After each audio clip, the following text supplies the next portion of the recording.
Hello and welcome. It is Vintage Super League time once again. I'm Randy Bueller. I'm joined by Hall of Famer Kai Buddha. Welcome, Kai. Good evening.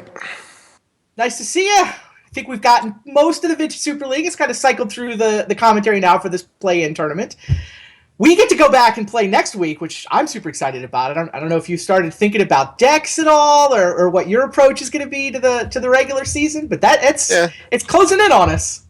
I'm pretty excited to be back. I mean, I did miss the last season because of the PT in Vancouver, but Right. yeah, I think I have a pretty good idea what I'm going to play.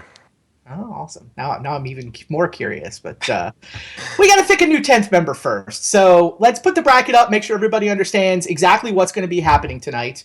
It is a double elimination tournament. So we started with 8 players. So far, Sam Black, David Williams, Gerard Fabiano, and who am I missing? Roland Chang have picked up 2 losses. So you get to keep playing until you lose twice. We're down to 4 players at this point. Nick Detweiler and Reed Duke haven't lost yet, so they still have a loss to give tonight, and they can still win the tournament even if they lose. Ularade and David Ochoa, meanwhile, have already lost once, so they're going to have to run the table if they want to qualify. And I know that if you're not super familiar with double elimination brackets, this sort of final one, final two can get a little weird at the end. All that means is that, let's say Nick Detweiler beats Reed Duke. He's now 3-0, right? He plays against somebody, maybe Ularade. I don't know who it's going to be. If that person beats Nick, well, now that person still has their original loss, and Nick still has 1 loss. So double elim, they got to play one more time. They basically run it back. If the guy who wins the losers bracket wins that match against the winners bracket guy, then nobody's got 2 losses yet. So they run it back. Relatively straightforward. It just kind of can look a little busy sometimes when you spell it all out in a bracket. You got a pick for this guy? Who do you think's going to be joining us next week? I do have a pick. I went through the brackets, and I think Ole probably has the best shot. I think Yeah, Ole is favored against both the Storm decks and Workshops, and that's all he's going to be playing today against. yeah, that is certainly true. He's on the Grixis therapy, so Pyromancers, Cabal therapy, sort of all the cantrips. He's got workshops in Ochoa, and then yeah, Nick and Reed are on workshops and Storm respectively. So you like Ula's Uh, chances, even with a I mean, loss? to be fair, you have to pick either Nick or Reed.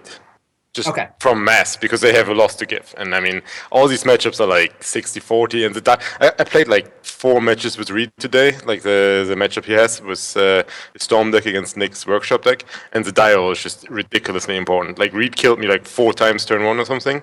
Because the okay, Workshop deck doesn't have Force of Will, it doesn't have Mental Misstep, so you can just do whatever. And right. then if the Workshop player goes first and has like turn 1 lock piece, turn 2 lock piece, it's very tough for Reed to get out. So in that matchup, the die roll is just insanely important. But in general, I like Ole's deck against both Workshop and Storm. So I, I'm giving him a pretty good shot to win. My second Interesting. pick is probably Reed. Like the games we played felt like die roll is hugely important. If both decks have good draws, the guy going first is going to win. But if both decks have mediocre draws, Reed is going to win. So that feels like Reed probably has an edge against Workshops there. Yeah, we talked to Reed earlier in the, I guess it was week 1 we had him in, and his claim is that he likes the workshop matchup with his Storm deck. That he actively thinks he's a favorite in the workshop match, which is supposed to be the boogeyman, right? Storm's supposed to be kept in check by the threat of turn 1 Chalice, or, which doesn't happen very often anymore, but turn 1 Thorn, any kind of restrictor that makes all your stuff cost more mana. That's supposed to be the Achilles heel for Storm deck, and Reed said, bring it on, I can beat shops. You do have to prevent him from casting Hercule's Recall if you really want to lock him out, which is possible. If you go Lockpiece into Tanglewire or something, he just never gets the 3 or 4 mana what he needs for Hercule's Recall. But it's not that easy to lock him completely out of the game. Yeah, I mean, you lock his combo out. Like, he can't storm you, obviously. Like, he has to cast Hercule's Recall. But, like, Yeah, that's the... If you can end-step Hercule's Recall, he just very easily wins. Like, then he only needs to win on, like, turn 4 or 5 or whatever, and yeah, if we Storm can deck put is too Reed's deck list powerful. up, you'll see what Kai's talking about. I've played some with this archetype myself, and I think your analysis is exactly correct. Assuming Reed can't win on the first turn or two, that is, if Reed can't win before lock pieces start coming down, then he has to cast End Step Hercule's Recall, untap, now go off and win the game. And you look at this, there's 2 Hercule's Recalls in the sideboard, there's 2 Hercule's Recalls in the main deck, so after sideboarding, Reed has all Oh, 4 copies of Hercules in his deck, and he's even got extra lands that he can bring in to make sure that he can cast them. oh, he's also got a rebuild. He's got 5 copies of Hercules Recall off the sideboard. Even better. Good point.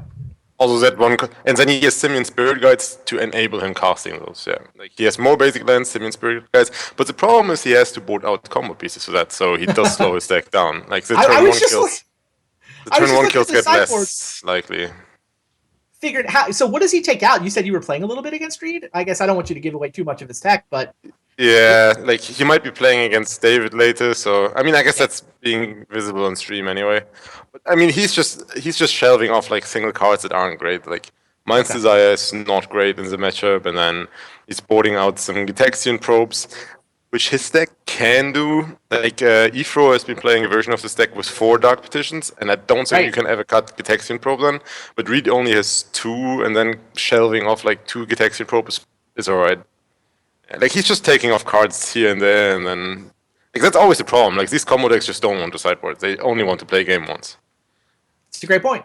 I mean, I think that Storm has become a big part of Vintage right now, though. It seems like Reed's having success with it here. At the tournament a couple weeks ago, the Power 9 Challenge, Eric won the whole thing with a 4 Dark Petition Storm deck. Is this just where Vintage is at now, do you think?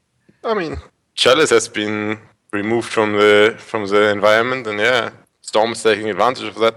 I mean, I think if you play 4 Forcible, 4 Mental Missteps, and like the therapy package that Ola has, you're probably looking pretty good.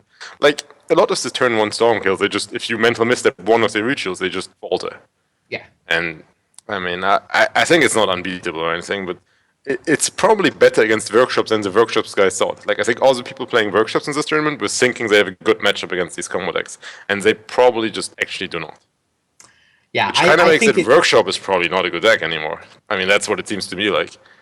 It's fair. You definitely have to if you're going to play Workshop, you have to think you have a good matchup against Storm, I would think right now. Because I asked Eric the same question last week, by the way, and his answer was not, oh, Chalice got restricted. His answer was Dark Petition got printed. I mean, both things have happened. If they had 4 Chalice in the deck, you probably just never get to cast your Dark Petition.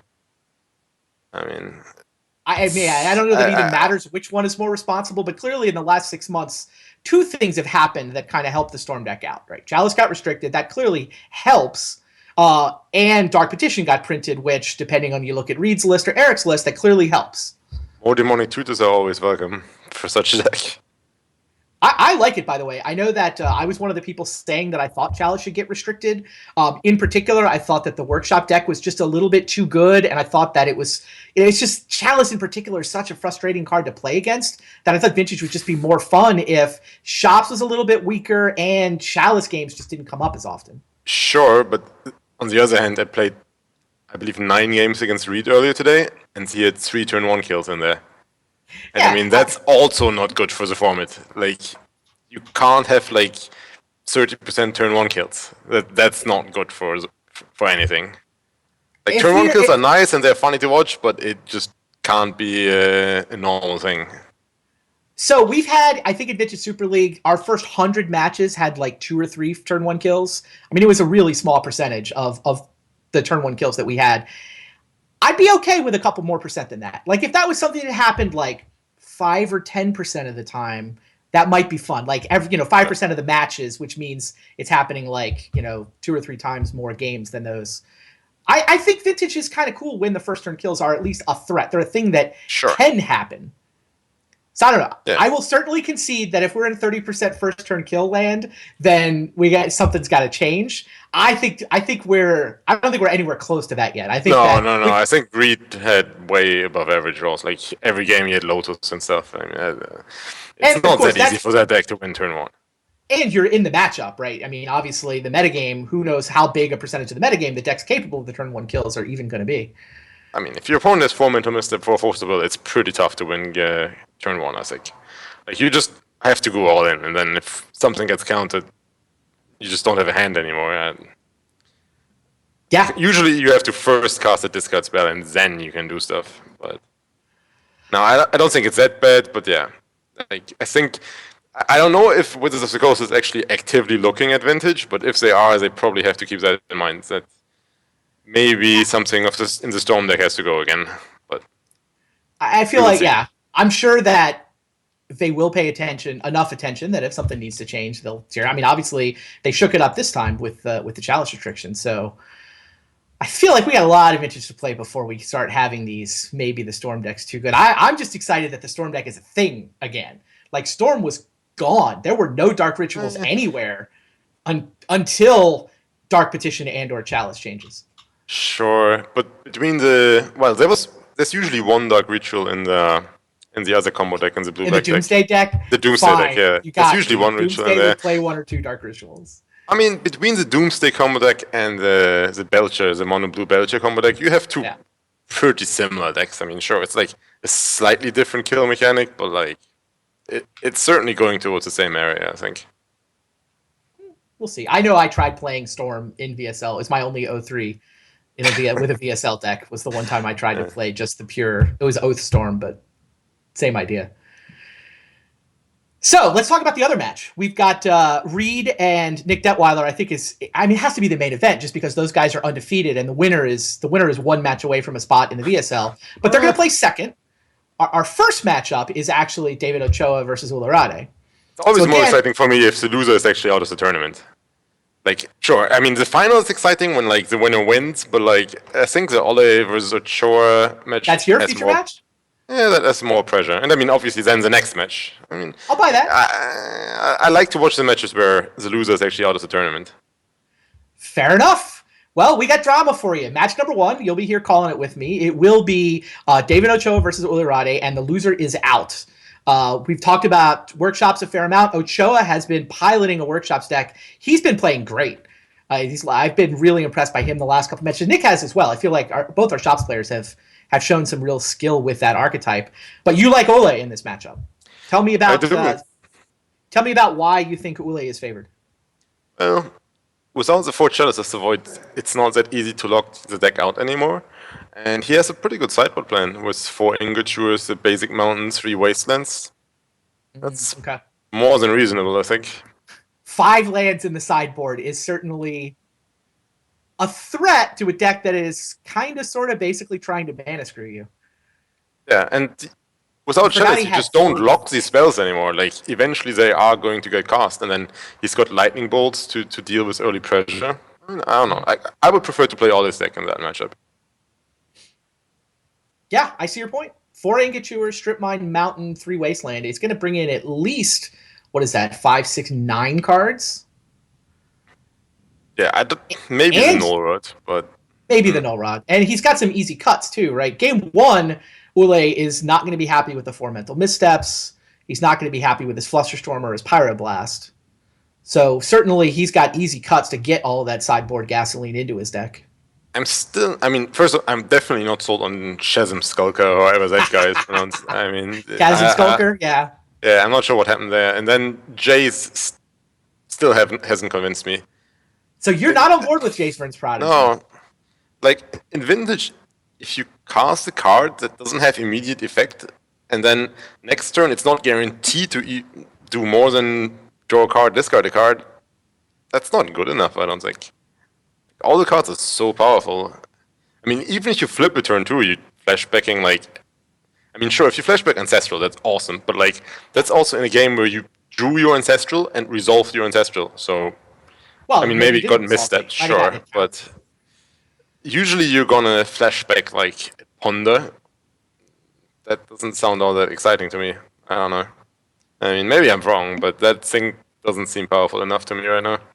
I think it's good enough to be in the mix. I actually think it's better in the Mentor decks because they play all the Moxes, right? Ula's only got 2 Moxes in his deck, which means he's not playing Jace on turn 1 nearly as often as the Mentor decks can. But I mean, if you've got all the Moxes in your deck, he's turn 1 off any Mox, like off-color, 1 colorless mana is just exactly what you need to go with, whatever land you're fetching out.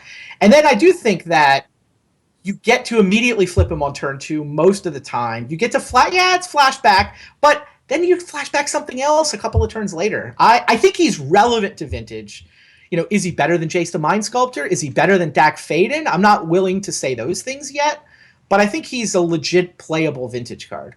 Yeah, I mean, it's a very different card from Jace the Mind Sculptor. Like, a 2 or 4 mana card, that's like... I mean, you probably just can't play Jason Mind. Like, if Ole had Jason Mind Sculptor in his deck, he only wants to draw it with Black Lotus. Otherwise, he's not casting the card. Yeah, and that's why the Pyromancer decks tend not to play Jace. The Mentor decks, on the other hand, have tended to play because they've got a little more mana, right? Mentor, you got to get to 3 mana versus the 2 for Young Pyro, so you play all the Moxes, you play a little more mana, and now Mind Sculptor becomes the version of Jace that's at least tempting. I think they often have Mana Crypt and Soul Ring even to accelerate into the Mentor, and I mean, then you want to play with Jace. But yeah, like, all this deck doesn't want to have 4 casting cost cards. Like, that's why he only has 1 deck Vaden, I think, because even that 3 is quite a bit. All right. Well, before we get ready for this first match, which should be coming up relatively soon, I do want to give a shout out and a thank you to our sponsor. Puka Trade has stepped in to make sure that we can keep bringing you Vintage Super League, and I definitely I'm gonna say this a lot as the weeks go by for the VSL regular season. Very happy to be on board with them, and I have in fact started using the site just to make sure that if we're gonna have Vintage Super League be associated with a brand, I wanted to make sure that I thought it was a good site, and so I've got the expeditions over here. I've been putting my Canadian Highlander decks together to take to Barcelona with me. So definitely, here's the Marsh Flats. Guy sent me this Marsh Flats, and he's like, "Yeah, prettiest card I've ever opened. First pack of Battle for Zendikar," and he opens a Marsh Flats expedition, and he figured, well, I could trade it for most of a Soul Sisters deck. Okay, sounds good. I get my Marsh Flats. He gets most of a Soul Sisters deck. It's it's definitely a cool site. If you have Magic cards that you're interested in turning into other Magic cards, I recommend checking it out. Not just a sponsor thing, but just my personal experience with the site thing. Anyway, Canadian Highlanders is a whole other story we could get into another time, but Shouldn't you be leaving to Barcelona pretty soon, actually? I would have left today if it wasn't for Vintage Super League. Okay, normally I would leave on a Tuesday, get to Europe on a Wednesday, and then have a day to adjust before meetings and prep stuff on Thursday. Tournament starts on Friday. Because of VSL, I'm actually not going to arrive in Barcelona until Thursday morning. So yeah, my flight leaves in 13 hours. Yeah, it had to be pretty soon. I get up at 4 a.m. and go straight to the airport. So I went for the slightly later flight just to make sure I could be here for this time. Did I just hear that our players are ready? Awesome. Here we go, guys. Let's find out who is going to be the new 10th member of the Vintage Super League.